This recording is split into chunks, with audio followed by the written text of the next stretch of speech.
तुम्हाला सांगतो खरं, त्याच्या घरात अंबाबाई त्याचा देवारा तुळजापूर.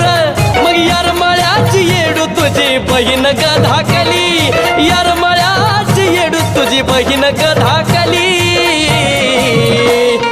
जगाची जननी जगन माता अंबाबाई माऊली, जगाची जननी जगन माता अंबाबाई माऊली, जगाची जननी जगन माता अंबाबाई.